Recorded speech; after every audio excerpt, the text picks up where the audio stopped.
Boa tarde a todas e a todos. Comezamos a sesión da tarde da primeira xornada do 13º Encontro Arqueolóxico Barbanza e o facemos con un arqueólogo local, Ezequiel Lago Mallo. É unha suerte que ten o Barbanza, que non só ten grandes xacementos, senón que ten grandes e prometedores arqueólogos, non só Ezequiel, senón outra xente que temos por aquí, Julián, ou outra xente que temos por aquí.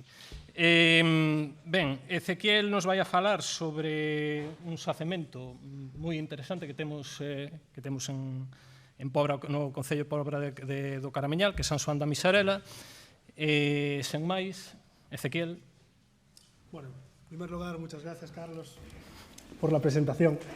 Pero me gustaría también agradecer la oportunidad que se me brinda de estar hoy aquí al Concello de Boiro, sin cuyo apoyo a esta cita pues no podría ser posible que yo estuviera hoy aquí transmitiéndole una serie de informaciones sobre un yacimiento muy singular da Pobra do Caramiñal. Tampoco me quiero olvidar de toda la gente que está detrás de la organización de esta cita, representados inequívocamente por Víctor Barbeito Pose, sin el cual sería imposible que esta cita tuviera el éxito que tiene año tras año. Pero bueno, vamos al lío mientras dura el efecto del café. Bueno, esta presentación describirá las investigaciones documentales, los trabajos arqueológicos y, en definitiva, los resultados obtenidos del proyecto Iniciativa Misarela en el yacimiento pobrense de San Xoán da Misarela. Estos trabajos fueron promovidos con el objetivo de ampliar el conocimiento y evaluar la potencialidad arqueológica del yacimiento a través de un grupo informal de jóvenes arqueólogos, aprovechando la financiación de una ayuda autonómica y contando con el aval científico del catedrático de Prehistoria de la Universidad de Santiago de Compostela, Ramón Fábregas Valcarce. Además, colaboraciones como las de Pepe Moure, Suso Dieste o los miembros de la comunidad de Montes de San Isidro pues han facilitado muchas tareas de este proyecto. De entrada, y dado que el título da pistas las justas, para que estén situados, tengan en mente que les voy a hablar de un yacimiento de la Edad Media, concretamente un recinto religioso, ¿vale? Comenzaré en primer lugar presentando el yacimiento y los objetivos del proyecto.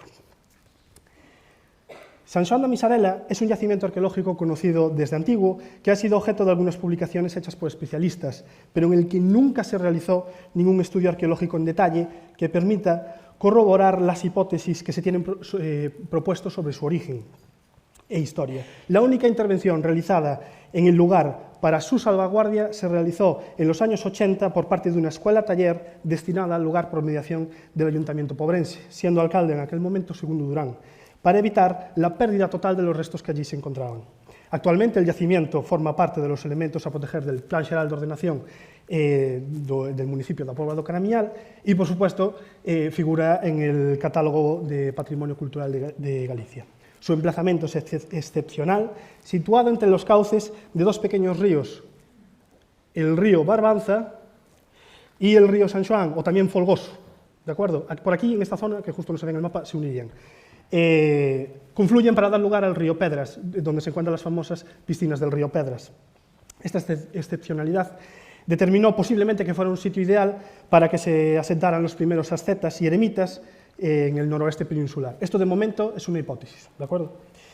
Además, San Xoán da Misarela está a la altura de sitios como a Vixe da Barca, San Andrés de Teixido o Padrón con el apóstol Santiago, sitios existentes en el territorio gallego con leyendas asociadas a la llegada de santos mediante barcas de piedra. Y el hecho concreto es que en Misarela todavía se conserva lo que popularmente se conoce como la barca de San Xoán, la cual forma parte pues, de los elementos que configuran este espacio tan singular.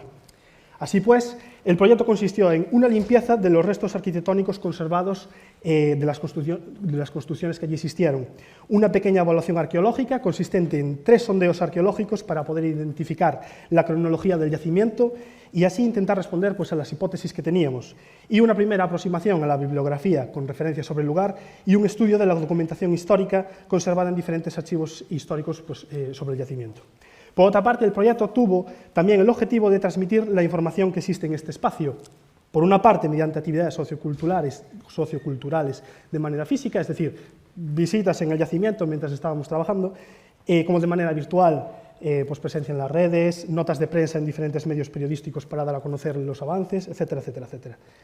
En resumidas cuentas, como les digo, transmitir los hallazgos realizados y también pues, crear conciencia sobre el patrimonio y su conservación.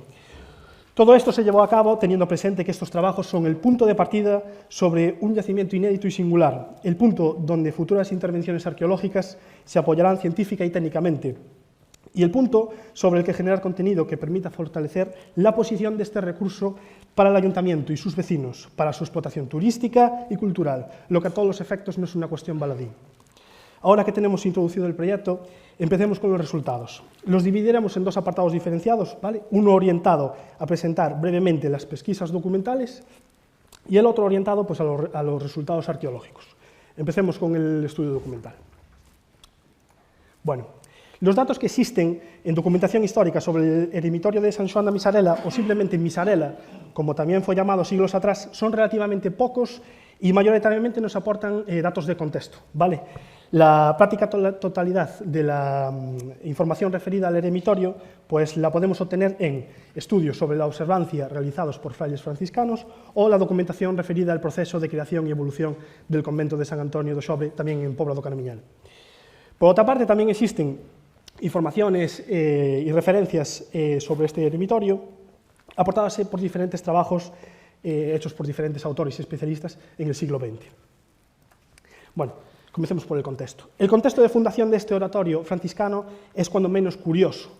Tiene lugar en el último cuarto del siglo XIV, cuando los frades de pobre vida se encontraban en una coyuntura eclesiástica compleja, bajo la cual surgen numerosas casas e instituciones de carácter eremítico. Este fenómeno tuvo un profundo calado en los franciscanos, una orden abanderada del ascetismo, de la vida retirada, de los votos de pobreza, en los territorios de Galicia y el norte de Portugal. Destacaré la persona de Gonzalo Mariño, quien en palabras del investigador García Oro, pues fue el cerebro de la iniciativa eremética en tierras gallegas. Este llevó a cabo numerosas fundaciones en el Barbanza, en Noia, en Rianxo y supuestamente pues fundó Misarela. Es a este individuo y a los demás promotores de los eremitorios en la provincia de Santiago, a quienes Benedicto IX dirige la bula Vestrae Devotionis Integritas de 1392, respondiendo a su deseo de llevar una vida de retiro, autorizándoles a levantar sus oratorios o eremitorios con toda una serie de características, ¿vale? Casi 2 décadas después, en la bula Ad Ea, de 1407, tenemos un recuento y mención a un total de 11 eremitorios de esta naturaleza, 4 en Portugal y 7 en Galicia, estando nuestro San Xoán da Misarela na Serra do Barbanza entre ellos. Por último, hay que destacar que estos eremitorios comparten como característica pues una localización rural. ¿De acuerdo? Bueno, la fundación. Teniendo en cuenta todas estas informaciones, comentemos la fundación concreta de Misarela un poco más. Parece ser que con anterioridad a que un puñado de miembros de la orden mendicante de los franciscanos se instalase en ese apartado lugar de la Sierra del Barbanza, pues allí existió una especie de priorato del monasterio benedictino de Antealtares, ocupado pues por miembros de esta orden, gracias a una donación del abad de San Payo de Antealtares. Pero a ver, un priorato que se convierte en un eremitorio. ¿Qué diferencias hay o qué supone esto? Un priorato es una sucursal de una abadía, que no solo funciona como una casa de espiritualidad, sino que también destacaría por ser un centro receptor de rentas. Antealtares poseía numerosas propiedades aquí en el Barbanza. Entonces tiene lógica pues, que funde este priorato, esta sucursal, para que cobren esas rentas y se las hagan llegar. Pero también hay que decir que quizás la localización que escogieron para fundar ese priorato pues, no es la que cabría esperar. Un eremitorio, por su parte, es más bien todo lo contrario. Es un recinto pequeño, situado en una zona despoblada, pues, que permitiría a sus moradores cultivar religiosamente pues, sus pensamientos, sus oraciones, etc. No es posible abordar esta fase de ocupación benedictina, dado que está pendiente de ser estudiada documentalmente. En la tesis doctoral del especialista Andrade Cernadas, antiguo profesor mío, y de muchos que están aquí, no tiene referencia sobre este sitio benedictino, lo cual nos lleva a datarlo pues, posiblemente en momentos anteriores al siglo XIII, incluso podría ser bastante anterior. Lo que es casi seguro es que en la década de 1390, en Misarela, se funda uno de los eremitorios de los llamados frades de pobre vida, bajo la advocación de San Xoán. El año exacto no lo conocemos, pero insisto, todo nos lleva a datarlo en ese momento. Otro dato curioso que quiero compartir con ustedes es el referente a los moradores. Establecer una cuantía fija para nuestro eremitorio es documentalmente imposible, dado que no existen tales datos absolutos, o cuando menos en el amplio estudio documental que hemos realizado, pues no encontramos rastro de él.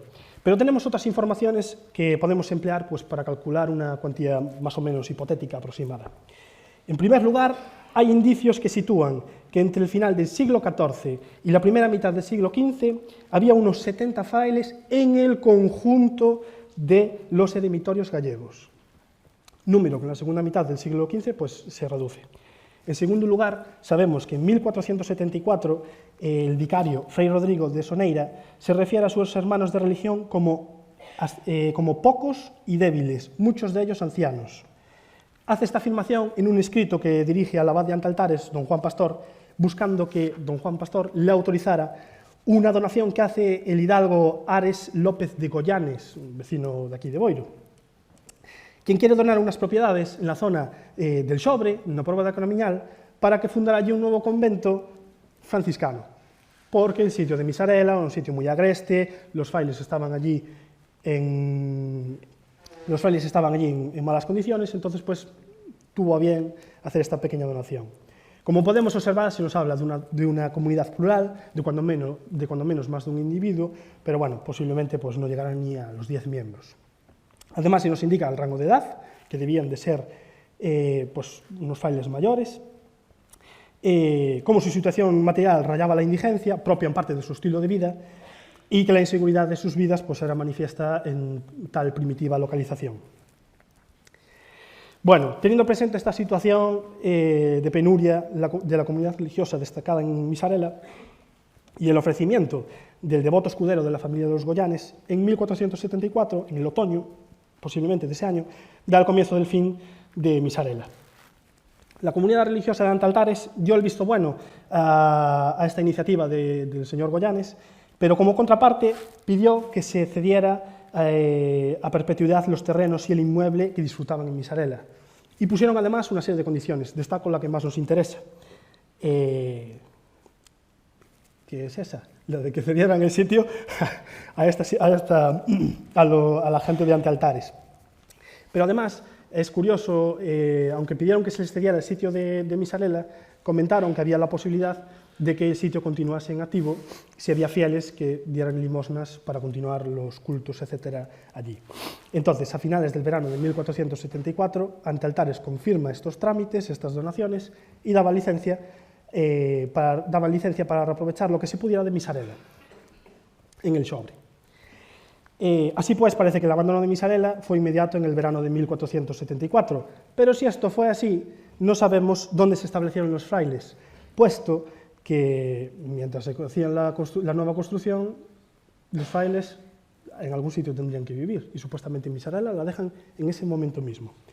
Como curiosidad, pocos años después tiene lugar un pleito por la propiedad de los ornatos litúrgicos del eremitorio de Misarela. En resumidas cuentas, los responsables del Xobre deben entregar ante altares los siguientes objetos, que fueran del eremitorio de la Sierra del Barbanza: un cáliz de plata de 2 marcos con su patena, una vestimenta mediana toda cumplida, un crucifijo pintado de madera y un frontal para el altar de San Juan, y una campana de metal que pesa 12 libras y un libro misal para decir misa. Ya está bien por parte de Antaltares, ¿no? Reclamarles a frailes pobres lo poco de valor que tendrían para hacer misa, hasta la campana. Bueno, avanzadas casi 2 décadas, ya en 1499, los franciscanos del Xobre, ya contaban con muchos edificios, y es en ese mismo año en el que tendría lugar la consagración del convento del Xobre. A partir de esa fecha se asistiría a lo que podemos resumir como la consolidación del monasterio de San Antonio del Xobre, pero por motivos formales, de tiempo y demás, en esta ocasión no puedo entrar en detalles. Les comentaré un par de curiosidades. En el siglo XVI se llevan a cabo nuevas donaciones patrimoniales por parte de nuevos miembros de la familia de los Goyanes. Se consagran altares, se finalizan la construcción de edificios asociados al recinto religioso, incluso tiene lugar el enterramiento de figuras hidalgas de las casas de los Goyanes y de los Xunqueiras. Pero entonces, ¿qué pasó con la Misarela? Pues pocos datos tenemos para establecer unas líneas básicas sobre su suerte. En el Archivo Histórico Diocesano y en el Archivo Catedralicio de Santiago, resumiendo al máximo, no hay referencias a este lugar. En el Archivo Histórico Nacional de Madrid tampoco ha habido suerte, únicamente se localizó un pequeño expediente que hace referencia al sobre. En las memorias de Jerónimo del Hoyo, que realiza una visita por nuestro territorio en torno al 1607, nada se dice sobre la Misarela, únicamente sobre la feligresía del sobre. El único que sabemos que visitó in situ Misarela fue Fray Martín Sarmiento durante su archiconocido viaje por Galicia en 1745. Él hace referencia a esa primera ocupación por benedictinos y luego por franciscanos, destaca lo complicado de la localización del sitio y a su vez lo idóneo para ermitaños, hace amplias referencias a los ríos que allí se encuentran, a los escasos elementos estructurales conservados. Cuando él va, la Misarela ya estaba en claro, ya estaba muy hecho polvo. Y también tenemos una referencia a la barca a la que hice referencia a la introducción de la ponencia. Él nos describe así su impresión sobre la barca. Del río Barbanza, que es mayor que el Folgoso, cuentan 1000 historias. A la orilla del río se ve una piedra que llaman el barco y dicen que en él vino San Juan y otras patarratas semejantes. Por último, a principios del siglo XX, un erudito pobrense dice: se contemplan aún las gallardas arcadas de sus claustros emergiendo en ruinas en medio de la maleza montaraz. Esto contrasta con la información que aporta Sarmiento, bastante tiempo antes. Y también contrasta con lo que, por las mismas fechas más o menos, un erudito ribeirense, vecino de un servidor, describe de lo que queda de Misarela, haciendo únicamente referencia al puente. La documentación parece indicar que el sitio fue abandonado luego de la marcha de los franciscanos e iría decayendo pues, con el paso del tiempo. Es lógico deducir, después de esta exposición, que no queda ninguna estancia completa, suelo, paredes, techo en Misarela, y así es, pero en algún sitio tendrán que estar todos los sillares que formarían parte de estas paredes, de estas techumbres, dado que si visitamos el yacimiento veremos como mucho 4 o 5 sillares que restan en el suelo actual del recinto. Hay que tener en cuenta que a principios del siglo XX se fabrica en la zona, concretamente en el río Barbanza, se fabrican elementos relacionados con una fábrica da luz, una de las primeras centrales eléctricas del Barbanza y un claro ejemplo singular de patrimonio industrial que tenemos aquí. Es muy probable que para la creación de toda esta serie de infraestructuras pues, se reemplearan los elementos como sillares, etcétera, de Misarela, que además se encontrarían a una distancia aceptable. Respecto al puente, al pequeño puente de época incierta que tenemos antes de Misarela, pues no encontramos información ninguna sobre su creación en la ingente documentación de archivo consultada. Hay que tener en cuenta que hoy día el puente presenta un aspecto que muy posiblemente no se correspondería con el que tuvo en su día, y no solo por causa de los trabajos realizados por la Escuela Taller en los años 80, que muy posiblemente lo salvaron de desaparecer completamente. A principios del siglo XIX hemos podido conocer un episodio torrencial que tuvo lugar en esa zona, causando grandes estragos, no solo en Misarela, sino en otras construcciones que hay en la zona de los ríos, dañando gravemente este puente y dejándolo posiblemente en el estado en el que se lo encontraron pues los miembros integrantes de la Escuela Taller en los años 80. Bueno, finalizamos así pues, este pequeño periplo por la documentación analizada. Pasemos a comentar la documentación arqueológica. Se llevó a cabo una pequeña limpieza de los paramentos y los restos arquitectónicos conservados, con control arqueológico. Y se ejecutaron 3 sondeos arqueológicos planificados de 2 por 2 metros mediante la excavación manual de los diferentes estratos localizados. Los sondeos arqueológicos se efectuaron en las siguientes localizaciones. El sondeo 1, en la plataforma inferior sobre la que se asienta la estructura mural que aterraza el lugar para la estructura principal. El sondeo 2, en la plataforma intermedia inmediatamente anterior a la estructura principal. Y el sondeo 3, en el interior de una de las estancias de la estructura principal. Para la realización de estos sondeos se siguió la técnica de excavación estratigráfica, por supuesto, empleándose aquellos instrumentos habituales en una excavación arqueológica en tierra. Se avanzó según la secuencia estratigráfica real del terreno, desde el estrato más reciente al estrato más antiguo, de manera uniforme en cada cata hasta localizar evidencias que imposibilitaron una correcta operabilidad para seguir excavando y hacer, por ende, una lectura completa de la secuencia estratigráfica, observar posibles riesgos que podían afectar a las estructuras y, lo que es más importante, observar riesgos que podían afectar gravemente a la integridad de los miembros de la intervención. Aunque parezca mentira. Así, en primera instancia, los sondeos dieron los siguientes resultados. El sondeo 1, 5 unidades estratigráficas, 28 materiales arqueológicos de cronologías entre la Edad Media y la Edad Contemporánea. El sondeo 2, 8 unidades estratigráficas, 223 materiales arqueológicos de entre la Edad Media y la Edad Moderna. Y el sondeo 3, 7 unidades estratigráficas, 25 materiales arqueológicos de cronologías entre la Edad Media y la Edad Moderna. Una vez terminada la intervención arqueológica, se procedió, por supuesto, al tapado de los sondeos. Estratigrafía. Formaba parte de una primera versión de esta ponencia acercar informaciones estratigráficas obtenidas durante la intervención. Pero transmitir esta información, evitando que la mitad del público caiga en un estado de sueño profundo, recién llegados de comer, y si no lo he conseguido ya, pues es una cuestión que únicamente está a la altura de los oradores más experimentados, e incluso es una falta de respeto con el resto de comunicadores que vienen a transmitir sus informaciones en esta tarde.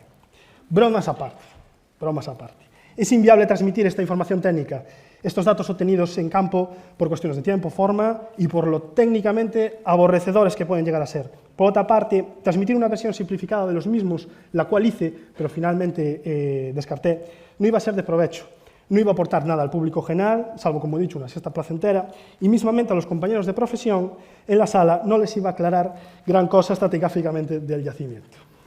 Así pues, en este apartado lo mejor será limitarme a exponer resumidamente el recuento de unidades estratigráficas, ahorrándome así un tiempo muy valioso. Uno de los objetivos de cualquier primera intervención arqueológica en un yacimiento es, o debería de ser, el de definir una estratigrafía, crear un registro estratigráfico que permita conocer los procesos que hayan tenido lugar en él y, llegados al caso, tener una base consultable que simplifique el trabajo en futuras intervenciones. Así, el total de unidades estratigráficas que, salvo en un sondeo, presentaron una clara adscripción a la ley de la horizontalidad, o lo que es lo mismo, presentaron una gran sencillez muy agradecida por un servidor como responsable final de los trabajos, pues ascendió a un total de 23 entre depósitos y estructuras. Todas ellas registradas, por cierto, con estación total, pudiendo comentar, sin entrar en muchos detalles, en que localizamos 2 posibles suelos de uso o frecuenciación. Bueno, materiales arqueológicos. El número total de materiales arqueológicos constatados durante la intervención ascendió a la cantidad de 276, entre cerámicas, tejas, líticos y metales. Todos estos registrados también con estación total. En una primera aproximación a esta cultura material se observa un grado de fragmentación abundante, lo cual condiciona en buena medida la calidad de los resultados que podemos extraer del conjunto. Pero bueno, con todo y a pesar de esta problemática, se realizó un amplio estudio de estos materiales. Eso es una de las hojas de Excel del estudio de materiales. Hay otra que más o menos tiene los mismos campos y otra que sí que ya es más reducida. Pero bueno, todo esto nos da información de contexto estratigráfico, ¿vale? Y nos da información muy útil. A ver, características generales del conjunto cerámico. 224 fragmentos de cerámica de las siguientes formas. Las formas, por supuesto, es la parte del recipiente, ¿no? Ya ven, tenemos, bueno, voy a leer lo que tengo en la diapositiva, 28 bordes, 18 cuellos, 2 asas, 2 posibles carenados, fragmentos muy pequeños, 149 galvos y 24 fondos. Una serie de ejemplos de todas estas formas. A su vez, de estos 224 fragmentos cerámicos, tenemos 44 que presentan algún tipo de decoración. Como pueden ver, 19 acalanaduras, 11 vidriados, 9 vidriados pintados, un cordón y una impresión. Algunos ejemplos. Lino, apunta la Isabela Policromí.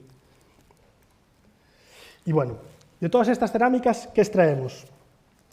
Pues desde una perspectiva arqueológica, dada la mala conservación de toda esta cerámica y tener pocos bordes, pues pudimos encontrar pocos modelos, pocas tipologías de las cerámicas. Identificamos 5 tipologías dentro del material cerámico cotidiano de la Baja Edad Media, unas 2 tipologías del material cerámico de lujo, y también identificamos unos 15 fragmentos que se corresponden a recipientes de almacenaje comercial, conocidos como anforeta o anforeta de Indias. ¿Qué quiere decirnos, qué nos transmite esta tipología, estos modelos? Pues la tipología de la cerámica cotidiana de la Edad Media pues coincide en el tiempo con los franciscanos, es decir, pueden ser los recipientes que estos religiosos usaron durante su estadía allí. Ahora, la cerámica de lujo se corresponde con el siglo XVI, es de edad moderna, en teoría los franciscanos allí ya no estaban. Entonces, ¿qué hace esta cerámica ahí? En las conclusiones entraré un poquito más en detalle sobre esto. Y la ánfora de Indias, desgraciadamente, no fue posible concretar más su posible cronología. La ánfora de Indias surge, la bibliografía siempre trató a la ánfora de Indias como un tipo de recipientes que aparece para solucionar un problema, que es una notable demanda en aumento de recipientes cerámicos de gran capacidad para el comercio con el Nuevo Mundo. Pero bueno, en los últimos años algunos investigadores están estudiando y han barajado que pueden existir desde el siglo XIV, lo que entonces, en todo caso, pues no habría problema, coincidiría con los franciscanos, pero si no es del siglo XIV, volvemos a lo mismo que con la cerámica de lujo. Con todo, para nuestra tranquilidad y con todas las posibles hipótesis, los materiales más antiguos se localizaron en las unidades estratigráficas más antiguas, es decir, las más profundas, y los materiales más modernos en las unidades más recientes. El conjunto latericio, tejas, bueno, dos detalles. Parece que se podía establecer una diferenciación entre tejas planas y tejas curvas, y también pues, que algunas presentan una serie de surcos en el lado longitudinal y otras no.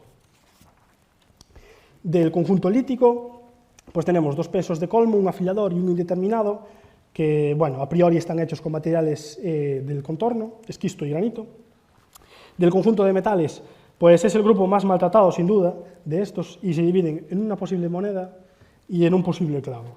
La conservación es pésima y las identificaciones pues, son las que se consideran hipotéticamente pues, las más correctas. Sería súper interesante encontrar una moneda en buen estado de conservación porque cuando menos nos daría una datación relativa del sitio. Bueno, divulgación. Antes y durante la ejecución del proyecto se realizó de manera continua una difusión de los trabajos y del sitio arqueológico. Recurrimos a las redes sociales, Facebook por supuesto, multiherramienta divulgativa de este siglo. Creamos una página llamada Iniciativa Misarela. Todavía está en activo, no genera mucho contenido, pero bueno, comentaré más adelante el porqué. Hicimos visitas guiadas in situ, en principio programadas para ciertas horas, finalmente se realizaron obviando la programación, porque los visitantes, salvo en una ocasión, vinieron siempre fuera de hora, y notas de prensa. Se realizaron varias ruedas de prensa para diferentes medios de comunicación para exponer primero el proyecto, los avances, etcétera, etcétera. Bueno, y Misarela 2018, ¿qué pasó este año pasado? Este año pasado teníamos proyectado la continuación de este proyecto, más o menos, pero, de nuevo, presentando proyectos a la ayuda económica citada y, como no podía ser de otra manera, pues a patrimonio también. Pero la realidad es que tras un verano más largo y más ajetreado que te costumbre, tú lo sabrás bien, Carlos, excavando aquí y allá, de mayo a agosto, fue en este último mes cuando lamentablemente nos llegó la notificación con la solicitud denegada para el proyecto de ese año. Y es la razón, como les comentaba, de que no hiciéramos proyecto el año pasado y de que no generemos pues, mucho contenido en las redes sociales. Por otra parte, en estas 13º Jornadas Arqueolóxicas de Barbanza se nos presentó la posibilidad de realizar, como parte de las visitas a equipamientos culturais que se realizan todos los años, pues una breve visita al yacimiento. Pero lo cierto es que el estado actual del yacimiento es mejorable y lo podemos evidenciar en la foto. No valdría la pena subir, lo dejo ahí. No digo más, no me lío más. Bueno, ya casi hemos terminado. Resumen y conclusiones finales. De este gran proyecto se sacan en definitiva toda una serie de objetivos cumplidos en este singular yacimiento pobrense. Primer proyecto patrimonial con metodología arqueológica realizado en el yacimiento. Primera intervención arqueológica. Primera divulgación científica sobre el lugar, con metodología, seriedad, la justa y, lo más importante, con datos arqueológicos, que es lo que no existía hasta el momento. Un primer estudio documental, además divulgado en profundidad sobre el sitio, y bueno, no somos los primeros en hacer una limpieza en aras de ayudar a la promoción del sitio. Los primeros fueron los miembros de la Escuela Taller en los años 80. Los segundos fueron a golpe de 2016, Pepe Moure, Suso Dieste y Cía, unos colaboradores magníficos con los que hemos tenido la suerte de poder contar en este proyecto. Y después nos toca a nosotros. para el caso hemos sido los terceros, y que no está mal, nos sigue tocando medallita. Posibilidades de futuro, hay un montón de posibilidades de futuro. El yacimiento está lejos de estar caracterizado totalmente. Como les he ido diciendo, nos hemos topado con ciertas evidencias materiales que no coinciden con las informaciones que nos transmiten la documentación histórica. Esto queda pendiente de ser analizado en mayor profundidad con la obtención de nuevos datos estratigráficos, nueva cultura material, lo que me lleva al hecho de que quedan toda una serie de opciones que realizar en el yacimiento. Una nueva eliminación de la vegetación que invade el lugar, una nueva intervención que amplíe ciertos sectores que ya excavamos e intervenga otros nuevos para, pues bueno, para confirmar las hipótesis hasta ahora expuestas, bueno, que les he contado ahora mismo, otras que tenemos pendientes e incluso crear nuevas posibilidades de estudio. Una hipótesis en concreto que me tiene especialmente interesado es la posible relación entre este yacimiento y los yacimientos excavados recientemente en la sierra, de cronología similar, así como otros que tenemos localizado, pero no intervenidos todavía. Un análisis en profundidad de los elementos estructurales que restan en el lugar también sería muy interesante para conocer qué tenemos o qué resta en el lugar, y un estudio de los elementos circundantes. También sería muy interesante la situación de cartelería que indique el lugar y, sobre todo, con permiso de los dueños de los terrenos. Es una pena que se haya situado cartelería recientemente y que no se haga referencia, pues en este caso, a Misarela y sin embargo se haga referencia pues, a otros lugares que concretamente son propiedades privadas. Puedo continuar, son muchas las posibilidades de futuro, pero ya me paso de tiempo, así que, última hoja. Agradecimientos. No quiero dejar pasar la oportunidad que se me brinda al poder emplear este altavoz para transmitir mi más sincero agradecimiento a todas las personas que han hecho posible este proyecto, miembros del equipo, colaboradores, personal externo, familia, que nos han echado una mano para llevar a cabo este gran proyecto. Especialmente se lo quiero agradecer públicamente a Vanessa Lago Somoza y a Ana Sotuela Crespo, dos enormes arqueólogas profesionales sin las que la excavación no podría haberse llevado a cabo, en lo teórico y en lo práctico, trabajando día tras día a pesar de las inclemencias climáticas. Días soleados propios de agosto en pleno septiembre, al lado de unas piscinas naturales. No les dejé ir ni un día solo mientras estábamos trabajando en las piscinas naturales, se lo puedo contar. Se lo pueden contar ellas. Realizando todo este trabajo, todo este esfuerzo físico y mental propio de una excavación arqueológica sin ver retribución económica ninguna al final de la misma. Las bases de la ayuda económica no lo permitían, no lo vieron ellas, no lo vi yo, etc. Tampoco me quiero olvidar de Verónica del Río Canedo, quien se acercó a echarnos un cable en la excavación, así como de Mario César Vila, quien revisó y confirmó algunas identificaciones que habíamos hecho. Y con esto, y 2 minutos más de exposición, finalizo. Muchas gracias por su atención.